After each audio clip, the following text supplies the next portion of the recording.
आज के मुख्य समाचार, दुनिया भर के चुने गए ब्रेकिंग न्यूज हम लाते हैं आपके लिए। तो चलिए शुरू करते हैं। पाकिस्तान के साथ कब बहाल होगी सिंधु जल संधि? अमित शाह ने दे दिया ऐसा जवाब, सुनकर शहबाज शरीफ की उड़ जाएगी नींद।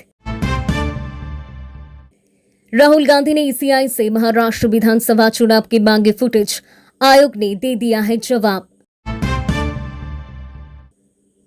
कोलकाता एयरपोर्ट के करीब 8 मंजिल से ऊंची बिल्डिंग नहीं बनेगी। अहमदाबाद प्लेन क्रैश के बाद ममता सरकार का बड़ा फैसला।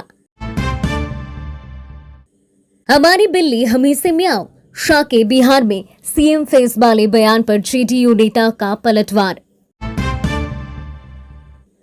सबसे आखिर में इस घातक मिसाइल को दागेगा ईरान, अमेरिका तक मच जाएगा हड़कंप। ईरान की किस धमकी से घबराया भारत? दिल्ली में बुलाई हाई प्रोफाइल मीटिंग। अगर ये चैनल आपको पसंद आया है तो इस चैनल को जरूर लाइक करें। अगर आप ऐसे ही न्यूज अपडेट डेली पाना चाहते हैं तो जरूर सब्सक्राइब करें हमारे चैनल को और हमारे साथ बने रहे। पाकिस्तान के साथ कब बहाल होगी सिंधु जल संधि? अमित शाह ने दिया ऐसा जवाब, सुनकर शहबाज शरीफ की उड़ गई नींद। केंद्रीय गृह मंत्री अमित शाह ने साफ किया है कि भारत ने सिंधु जल संधि को निलंबित करने का फैसला स्थायी रूप से लिया है और अब ये संधि बहाल नहीं की जाएगी। उन्होंने आरोप लगाया था कि पाकिस्तान ने इस समझौते की शर्तों का उल्लंघन किया, इसीलिए उसे अब वो पानी नहीं मिलेगा जो पहले उसे मिल रहा था। टाइम्स ऑफ इंडिया के दिए इंटरव्यू में अमित शाह ने कहा, नहीं, ये कभी बहाल नहीं होगी।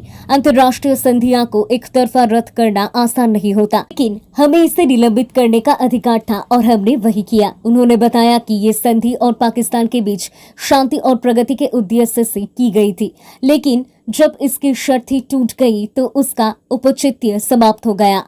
22 अप्रैल को जम्मू कश्मीर के पहलगांव में हुई आतंकी हमले के बाद भारत ने पाकिस्तान के खिलाफ कड़े कदम उठाने शुरू कर दिए हैं। इस हमले में 26 पर्यटकों की जान गई, जिससे भारत में गुस्सा और दुख की महल लड़ गई है। इसके तुरंत बाद भारत ने सिंधु जल संधि को तत्काल प्रभाव से निलंबित कर दिया है और कूटनीतिक फैसले जैसे पाकिस्तान नागरिकों का निष्कासन भी लिए गए हैं। राहुल गांधी ने ईसीआई से महाराष्ट्र विधानसभा चुनाव की मांगी फुटेज, आयोग ने दिया ये जवाब। मतदान केंद्रों के वेबकास्टिंग फुटेज सार्वजनिक करने की मांग के बीच भारतीय चुनाव आयोग के अधिकारियों ने शनिवार को कहा कि ऐसा कदम मतदानों की गोपनीयता और सुरक्षा से संबंधित चिंताओं का उल्लंघन होगा। अधिकारियों ने दावा किया है कि जो मांग एक तर्कसंगत अनुरोध के रूप में पेश की जा रही है, वो वास्तव में मतदाताओं की गोपनीयता और सुरक्षा से जुड़ी चिंताओं, जनप्रतिनिधित्व अधिनियम 1950 और 1991 में निर्धारित कानूनी प्रावधानों और सुप्रीम कोर्ट के निर्देशों के पूरी तरह के विपरीत है। अधिकारियों ने कहा है कि फुटेज साझा करने की किसी भी समूह या व्यक्ति की ओर से मतदाताओं की आसानी से पहचान की जा सकती है, जिससे मतदान करने वाली मतदाता और मतदान नहीं करने वाला मतदाता दोनों की असामाजिक तत्व के दबाव, भेदभाव और धमकी के जद में आ सकते हैं। उदाहरण के तौर पर उन्होंने कहा कि यदि किसी विशेष राजनीतिक दल को किसी विशेष बूथ पर कम संख्या में वोट मिलते हैं तो वो दल सीसीटीवी फुटेज के माध्यम से आसानी से पहचान कर सकता है कि किस मतदाता ने वोट दिया है और किस मतदाता ने उनके वोट नहीं दिया है। मतदाता को परेशान किया या डराया जा सकता है। कोलकाता एयरपोर्ट के करीब 8 मंजिल से ऊंची बिल्डिंग नहीं बनेगी। अहमदाबाद प्लेन क्रैश के बाद ममता सरकार का बड़ा फैसला। अहमदाबाद में एयर इंडिया के प्लेन क्रैश के बाद पश्चिम बंगाल की ममता बनर्जी की सरकार ने बड़ा फैसला लिया है। कोलकाता स्थित नेताजी सुभाष चंद्र बोस के संस्खलन इलाकों में G+8 से ऊंची बिल्डिंग बनाने पर रोक लगाई दी गई है। अहमदाबाद में विमान दुर्घटना के बाद कोलकाता हवाई अड्डे से सटे इलाकों Rajarhat, new town, चिनर park, Baguiati, छत्तर और मध्यम ग्राम से सटे दोरटाला में बीटी कॉलेज क्षेत्र में बहुमंजिले इमारतों के भविष्य को लेकर सवाल उठ रहे हैं। इस बार कोलकाता नगर निगम ने बड़ा फैसला लिया है। कोलकाता में G+8 से ऊपर की बहुमंजिले इमारतों की अनुमति नहीं है। कोलकाता हवाई अड्डे से निकटवर्ती क्षेत्र में ऊंची इमारतों का निर्माण की अनुमति नहीं है। ये घोषणा राज्य के नगर पालिका एवं शहरी विकास मंत्री फिरहाद हकीम ने की है। फिरहाद हकीम ने नगर पालिका और शहरी विकास विभाग का मंत्री के साथ साथ मध्यम ग्राम विधाननगर, उत्तर दमदम और दक्षिण दमदम नगर पालिकाओं के प्रभारी मंत्री भी हैं। मेयर फिरहाद हकीम ने कोलकाता नगर निगम के भवन विभाग में महानिदेशक को कोलकाता के संबंध में निर्देश दिए गए हैं। जिन लोगों को पहले से कोलकाता में भवन निर्माण की अनुमति मिल गई है, उन्हें नहीं रोका जाएगा, लेकिन नए G+8 से अधिक ऊंची नई बिल्डिंग की अनुमति अब नहीं दी जाएगी। हमारी बिल्ली हम ही से म्याऊं। शाके बिहार में सीएम फेस वाले बयान पर जेडीयू नेता का पलटवार।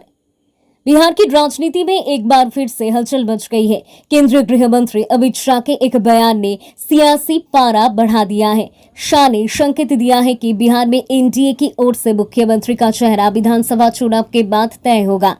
इस बयान ने जहां बीजेपी और जेडीयू के बीच तनाव की अटकलें को हवा दी है, वहीं जेडीयू ने साफ कर दिया है कि नीतीश कुमार ही बिहार के अगले मुख्यमंत्री होंगे और इस मुद्दे पर कोई समझौता नहीं होगा। हाल ही में एक इंटरव्यू में अमित शाह ने कहा है कि बिहार का अगला मुख्यमंत्री कौन होगा ये समय तय करेगा, लेकिन ये साफ है कि हम ये चुनाव नीतीश कुमार के नेतृत्व में ही लड़ेंगे। उनके इस बयान को कुछ लोग बीजेपी की ओर से नीतीश कुमार को हटाने की रणनीति के तौर पर दिख रहे हैं। बिहार में पहले से ही ये चर्चा जारी है कि बीजेपी अपनी मजबूत स्थिति के बाद मुख्यमंत्री पर दावा ठोक सकती है। अमित शाह के बयान पर जेडीयू ने तीखी प्रतिक्रिया दी है। जेडीयू एमएलसी गुलाम गौस ने कहा है, हमारी बिल्ली हम ही से म्याऊं। बीजेपी को ये नहीं भूलना चाहिए कि केंद्र में उनकी सरकार हमारी पार्टी के समर्थन पर ही टिकी है। नीतीश कुमार ही बिहार में मुख्यमंत्री होंगे, इस पर कोई समझौता नहीं होगा। गैस ने बीजेपी के चेतावनी देते हुए कहा कि गठबंधन की मजबूती के लिए एकजुटता जरूरी है। सबसे आखिर में इस घातक मिसाइलों को दागेगा ईरान, अमेरिका तक मच जाएगा हड़कंप। मिडिल ईस्ट में तनाव अपने चरम पर है। शुक्रवार को ईरान ने इजराइल के प्रमुख शहरों पर मिसाइलों की बौछार कर दी। इजरायली डिफेंस फोर्स ने तुरंत देश भर में अलर्ट जारी कर लोगों से सेफ जगह पर पहुंचने की मांग की है। पिछले हफ्ते इजराइल के ईरानी सैन्य ठिकानों पर हवाई हमलों के बाद शुरू हुए इस वार ने अब तक का सबसे बड़ा मिसाइल ऑपरेशन देखा है, जिसमें ईरान ने 400 से ज्यादा बैलिस्टिक मिसाइल दागी है। तो अब तक के इतिहास में पहले कभी भी नहीं हुआ है। लेकिन सवाल यह है कि ईरान ने अब तक कौन कौन से हथियार इस्तेमाल किए हैं और उसके पास और कौन कौन से हथियार बचे हुए हैं। आपको बता दें कि ईरान ने इस वार में अपनी ताकत का खुलकर प्रदर्शन किया है। उसने गदर और इमाद जैसी पुरानी मिसाइलों के साथ साथ केवर शिकन मिसाइल का भी इस्तेमाल किया है। केवर शिकन एक मीडियम डिफेंस और सॉलिड फ्यूल वाली मिसाइल है जो अपनी सुपर स्पीड के लिए जानी जाती है। लेकिन सबसे ज्यादा चर्चा फतह-1 और हाइपरसोनिक मिसाइल की हो रही है। यह मिसाइल मैक 15 की रफ्तार से उड़ती है, जिसे रोकना इजराइल के लिए सबसे बड़ी चुनौती है। इन हमलों ने इजराइल के तेल अवीव, यरूशलेम और बेहरशोवा के जैसे शहरों में दहतान मचा दिया है। ईरान के मिसाइल आर्म डिपो दुनिया के सबसे बड़े आर्म डिपो में से एक है। बता दें कि ईरान के पास 2000 से ज्यादा बैलिस्टिक मिसाइलें हैं, जिनमें कई 900 किलोग्राम तक के बार हिट ले जा सकती है।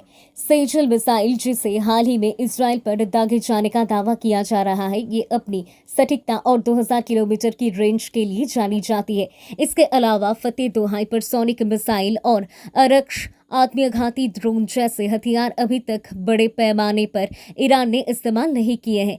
इजराइल का आयरन डोम, डेविड स्लिंग और एयरो डिफेंस सिस्टम ईरानी मिसाइलों को रोकने में जुटा है, लेकिन फतेह-1 और सेजिल जैसी एडवांस मिसाइलें इनके लिए चुनौती बन रही है।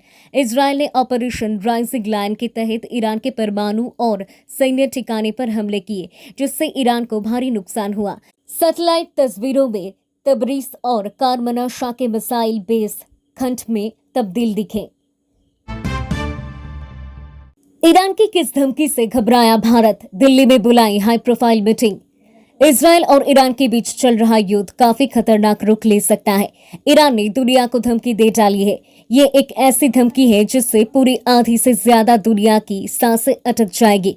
इस धमकी के बाद भारत में एक हाई प्रोफाइल मीटिंग हुई है, जिसमें इस धमकी को लेकर गहन चर्चा और विचार विमर्श किया गया है।